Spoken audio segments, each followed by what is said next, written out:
Salut les connectés, je vous retrouve aujourd'hui pour un tuto Excel. Je vais vous parler des segments. Il s'agit d'une fonctionnalité que l'on utilise pour les tableaux croisés dynamiques et les graphiques. Nous allons donc voir comment ça fonctionne et dans quel cas les utiliser. C'est parti!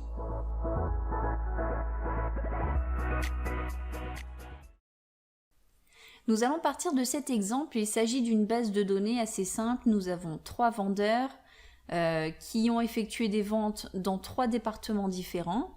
Et nous avons donc toutes leurs ventes pour l'année 2017. Tout cela divisé par trimestre.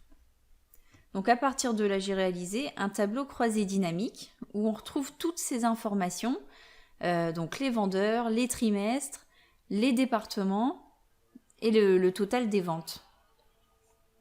Donc ce tableau il est plutôt moche, hein, donc l'intérêt pour le coup d'utiliser un segment, c'est en particulier si vous voulez donner ce tableau à quelqu'un, par exemple à votre hiérarchie, plutôt que de le présenter ainsi, vous pouvez utiliser un segment pour par exemple les trimestres. Actuellement la cellule active est dans le tableau. J'ai donc accès aux outils de tableau croisé dynamique. Je vais dans Analyse, insérer un segment et je vais sélectionner les trimestres. De ce fait-là, je vais pouvoir retirer les trimestres du tableau. Et donc je retrouve mes trimestres sous forme de segments en dehors de mon tableau croisé dynamique. Et maintenant, je vais pouvoir faire mes sélections de trimestres à partir de cet encart. Par exemple, premier trimestre, et vous voyez que mes données changent dans mon tableau. Deuxième trimestre, troisième trimestre, quatrième trimestre.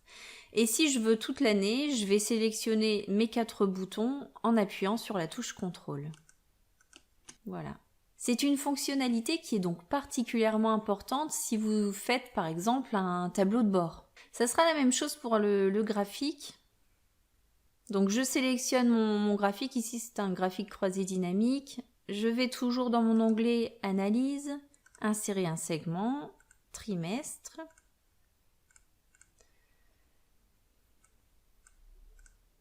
Et mes informations changent selon ma sélection. Voilà, j'espère que ce tuto vous aura aidé. À bientôt!